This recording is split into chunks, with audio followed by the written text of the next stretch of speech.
I don't throw darts at a board. I bet on sure things. Read Sun Tzu, The Art of War.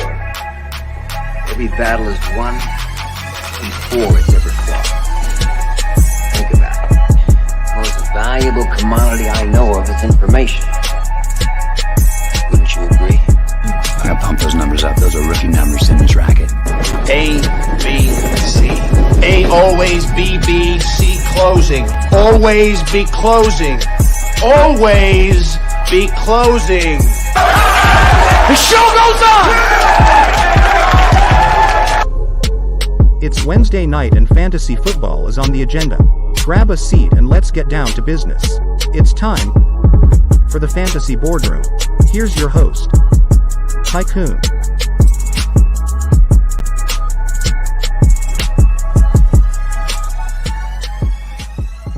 And welcome to the Fantasy Boardroom. I am your fantasy CEO and host, Tycoon. So tonight, we do not have a guest for you. Our scheduled guest this evening had a personal emergency. A very good reason for not being here tonight. Will appear soon. We will forge forward. And as it says in the intro, the show goes on. So tonight, our topic is going to be holding grudges, kind of a continuation of the episode I did last week with Fox. Last week, Fox and I delved into our favorite players that are currently going outside the top 12 ADP at their position. And this week, I'm going to take a look at some of my least favorite players inside the top 12 at their position via ADP. Kind of a difficult task when you're talking about the top 12. They're all great players. Doesn't feel good to do that to any of them, but that is the task, and that's the activity we will forge forward with. I'm also going to fade a popular sitcom just because, again, in the spirit of continuation of the episode last week with Fox and myself debating Parks and Rec and The Office, I've decided to choose a popular sitcom that I do not enjoy and just flame it for a second. So as we discuss these players that are currently going inside the top 12 that I would prefer to take outside, this will be a focus on demotions. We'll be bumping down these overrated players, so to speak. And then, we'll bump into the morale boosting as I hate on possibly your favorite show. And then after that, we'll take a quick dive into, just a quick look at headlines around the league. We do have a few now that we're getting close to camp, and some notable news, so it will be fun to get into. And also, because it is just me tonight, kind of unscheduled, it will be a little bit of a shorter board meeting, but as we're starting a bit later, I'm sure you'll all be happy to get off the clock a bit earlier. So to begin, we'll start with quarterbacks. We'll start with one who is polarizing. This will probably be the least controversial of any players that I decide to bump out of the top 12, and that is Mr. Jalen Hurts of the Philadelphia Eagles. And he is currently going QB 11. And keep in mind, we are discussing one quarterback leagues, full PPR, and the ADP that I am referencing is Fantasy Pros Consensus ADP. Can be found at fantasypros.com. Very easy and very common rankings and ADP that individuals follow. So very relevant to yourself. So the reasoning here, number one, he's just an inaccurate passer. No bones have really been made about that. It's no secret. He is simply not the most accurate thrower of the ball. Now they have brought in Devontae Smith. Very exciting. I'm a big Smith fan. If you saw episode 2 with Dynasty Billy Mustafa, then you know that we're both huge on Devontae Smith. Me, not nearly as much as Mr. Mustafa, but with that said, it is another weapon that he's going to be able to utilize, so perhaps that helps, but new system with this new coaching staff, he's going to be welcoming in new players. It's not going to be a very good team in general. From recent reports linking Watson to Philadelphia, it seems that their confidence in Hurts is as low as it probably ever has been, if it was ever even really there. I'm not convinced it was. That is part of the reason that I'm looking to bump him down. And even with Smith, and a good tight end in Goddard, a good running back in Sanders. He really lacks that high-end talent around him. He doesn't have it. It's not there.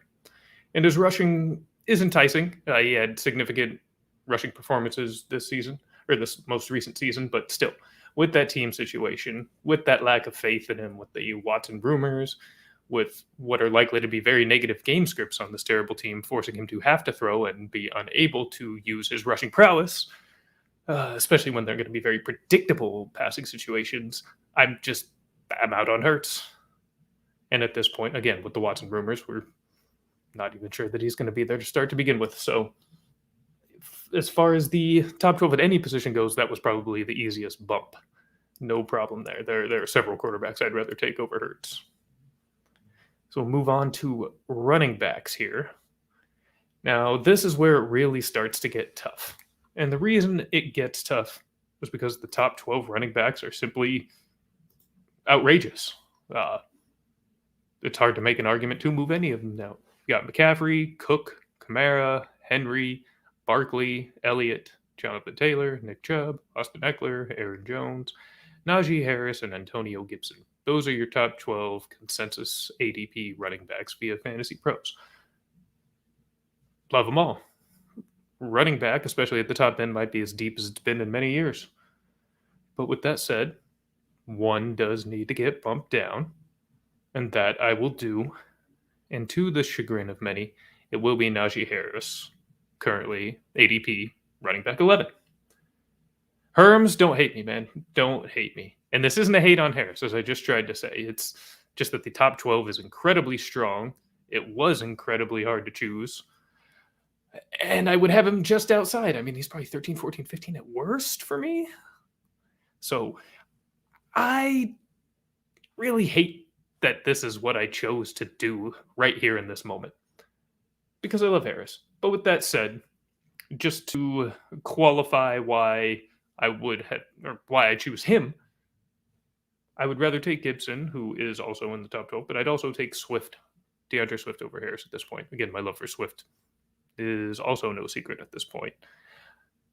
And I do view his situation as slightly more favorable. Now, I know that Harris is looking at what is supposed to be crazy volume. I feel like a lot of people are looking at it as Le'Veon Bell 2.0. Definitely not going to be the case. But something along those lines, and I think kind of the way people were looking at CH last year as the next Kareem Hunt. Different players. Now, Najee is a much better prospect, in my opinion, than CEH is.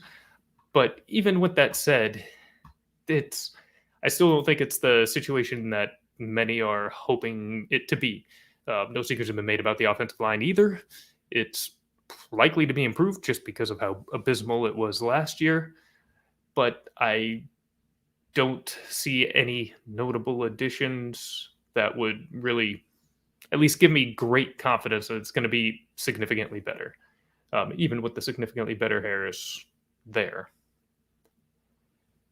And as far as just the offensive style goes, obviously they were extremely pass-heavy last year due to personnel. When they didn't have Connor rolling out Benny Snell, Anthony McFarland, of course, they're going to throw 45, 50 times a game, and that's what happened.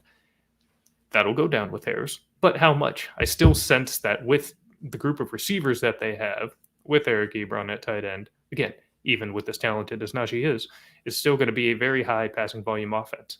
Plus side is for Harris, he is going to get a lot of that receiving work out of the backfield. This can be another element that's going to assist that offense.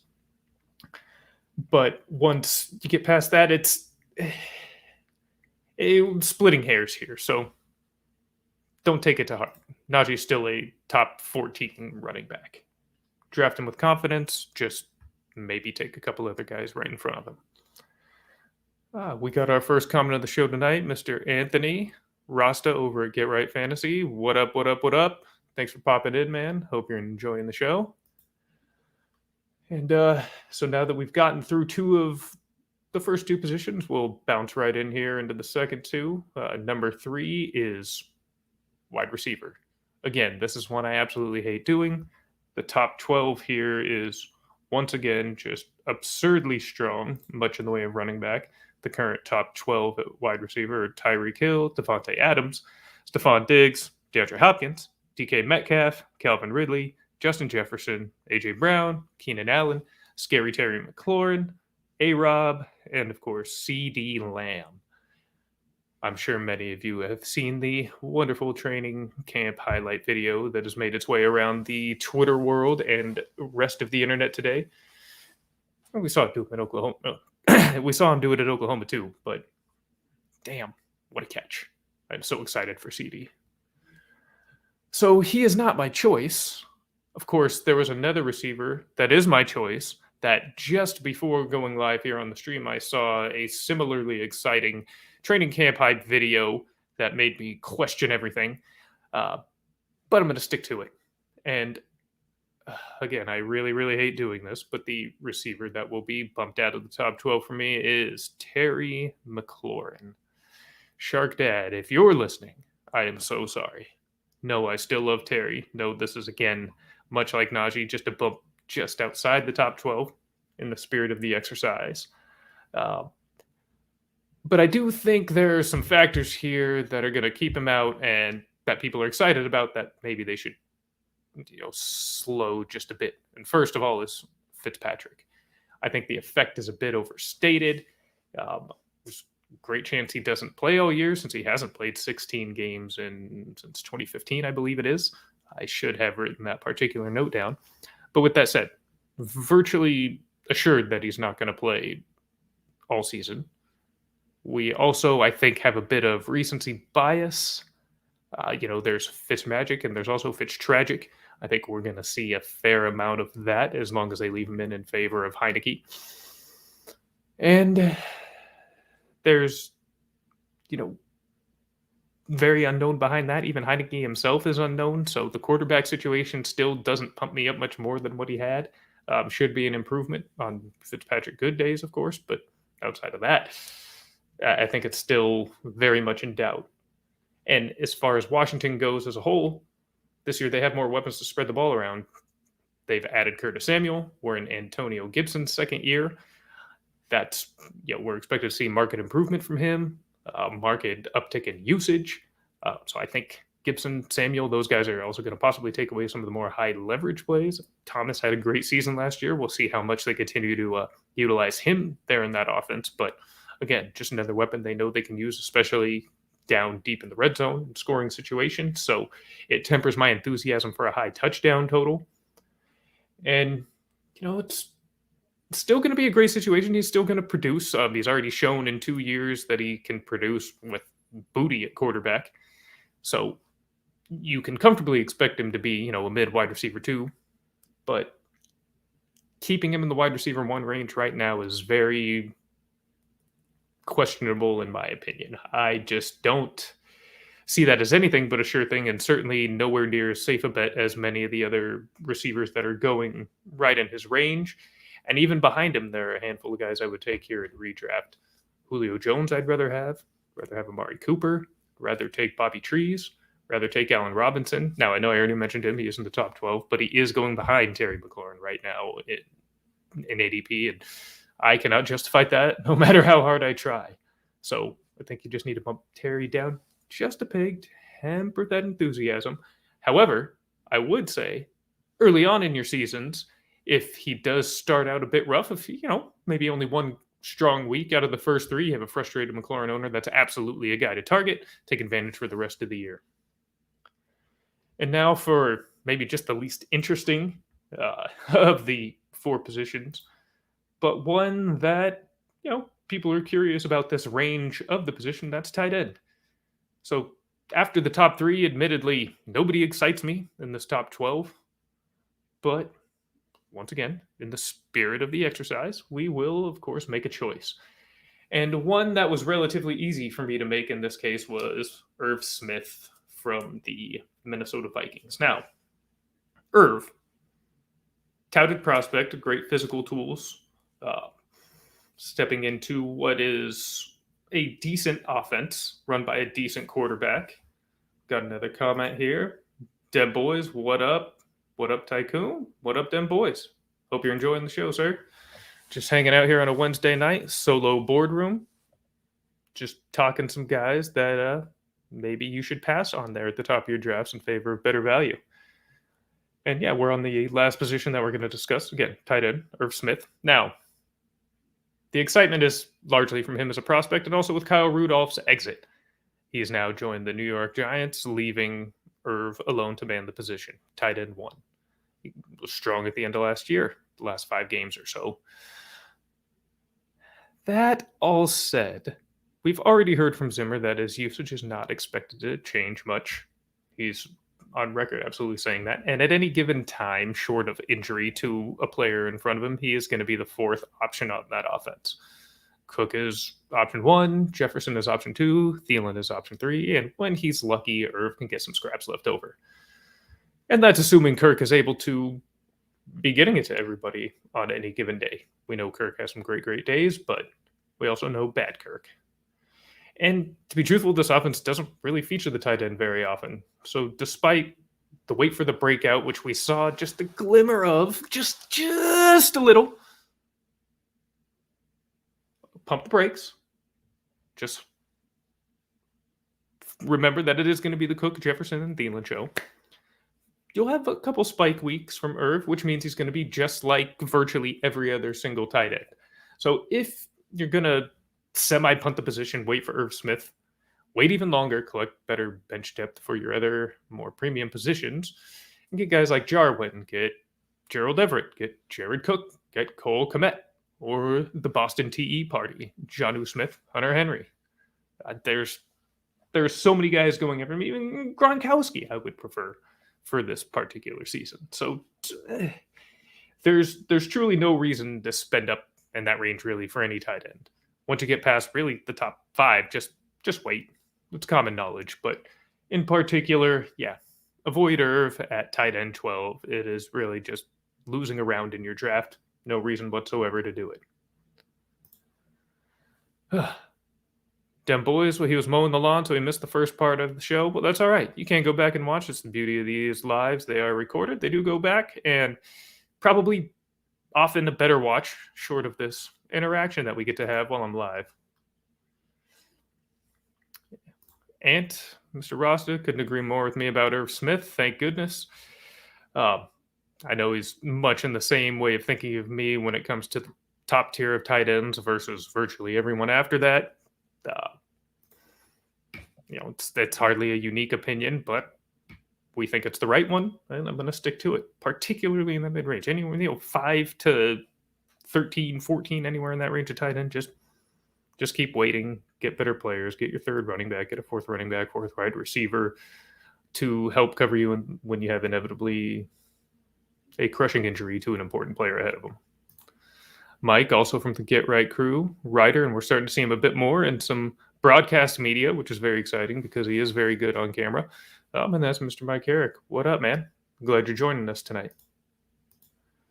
Anthony, yeah, that's how I feel about tight end. If you don't get a tight end early, then get him in the 13th. Yeah, exactly. As late as you can. Late as you can. Mike also agrees. So elite or nothing. So because this was kind of an unscheduled solo episode, I was planning on a little more discourse with another individual. We're going to cut this discussion a little brief. Now, like I mentioned earlier on, I'm going to have a little continuation here of the discussion that Fox and I had last week, debating Parks and Recreation versus The Office. So it was a debate of our favorites. Now I'm just here to make a blanket statement with zero analysis, zero backup, zero anything. The most overrated sitcom of all time, possibly any form of comedy of all time, is undeniably, unequivocally, without a doubt, you already know it, Friends. It's not funny. It's not a good show. There's nothing redeeming about it. There's nothing good to say about it. And I don't understand why anyone that likes it likes it. So if you're a Friends fan, come at me. It's fine. Flame me.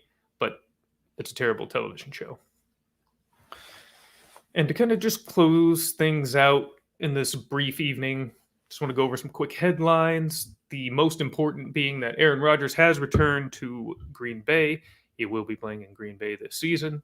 He's at camp. And as far as that goes, there's been a lot of smart people not fading Devontae Adams too much or Aaron Jones, and now you can rightfully put them back in whatever position that you would have had them, assuming that Rodgers was going to be there all along. I think many of us had that same suspicion, and now it has come to fruition.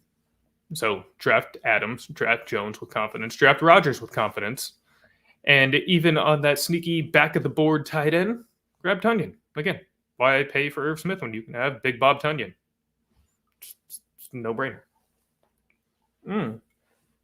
So we got Mike here saying he loves Irv Smith.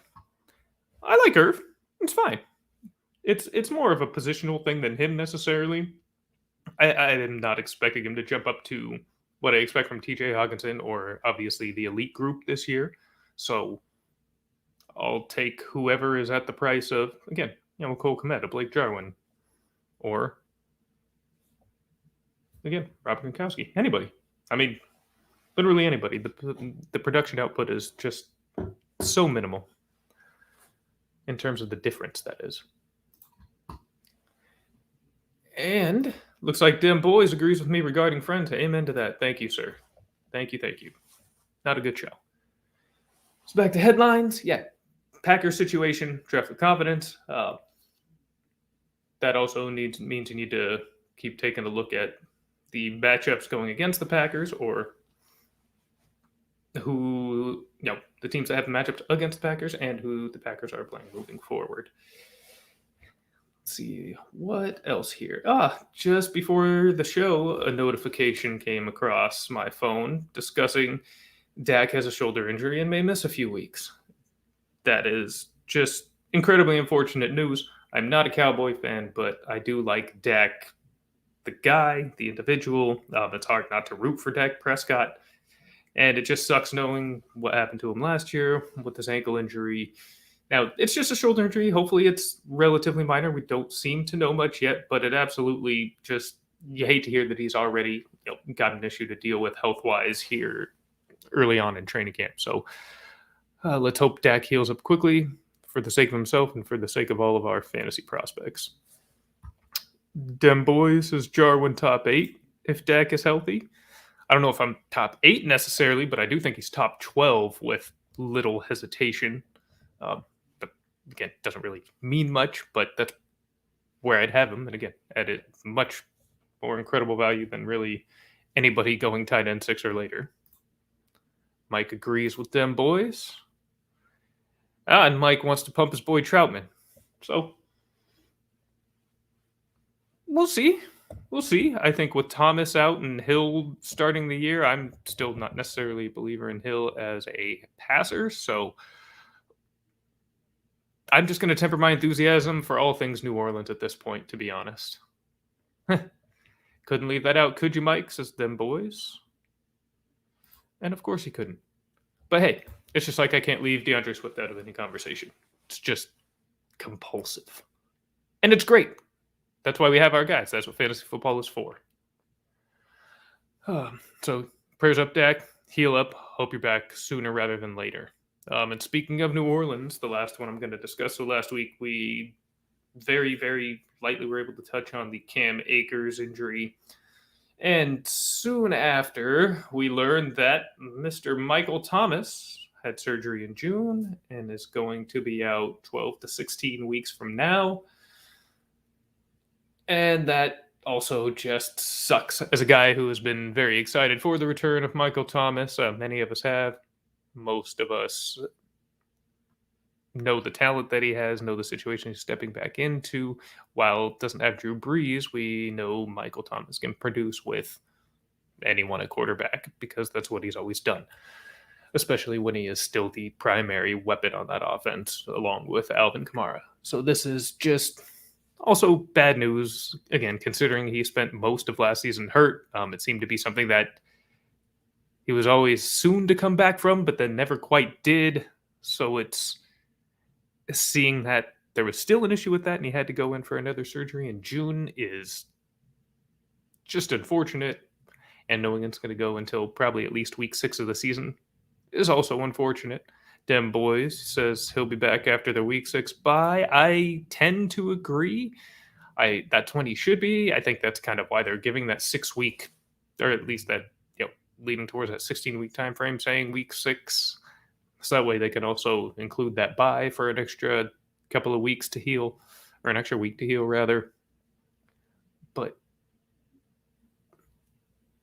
when injuries just keep happening, it's nothing you like to hear, and not necessarily in terms of always fantasy concern, but you hate when a human being has to continue to deal with something repeated like that. So it's heal up, Mike. We need you. We need you bad. I expected you to be a top 10 wide receiver this season. Made a lot of aggressive moves in Dynasty to make you a part of my rosters, and now I'm just hoping you're there to lead me to playoff glory, and if you do, all's well that ends well. And Mike says, likes Tanyan too with Rodgers back over Irv. Yeah, exactly. That's, when we were just discussing Rodgers' return, yeah, he absolutely gets a bump. Again, you can put Adams and Jones exactly where you would have had them at any point all along. And then, of course, you can bump Tanyan back up. He's probably also going to be back in the top 12 with the return of Rodgers. And Dem boys, I'm okay with him getting his safety blanket Cobb back. I don't know how big of a factor that's going to be in terms of actual production. I mean, obviously he's going to use him a bit, but I think that hurts Alan Lazard, MVS, whoever's still on the team at the end of camp. I don't think it's really going to affect any of the real top targets there for him. I think Tanyan has his role. He wasn't heavily targeted anyways. He just had incredible touchdown efficiency. And I imagine touchdowns will go down a little bit, but he'll still have a fair amount of them because it's still going to be an elite offense, and they're simply going to produce. So with that, we are going to cut the board meeting short just a little bit. We're going to run a little less than half an hour tonight.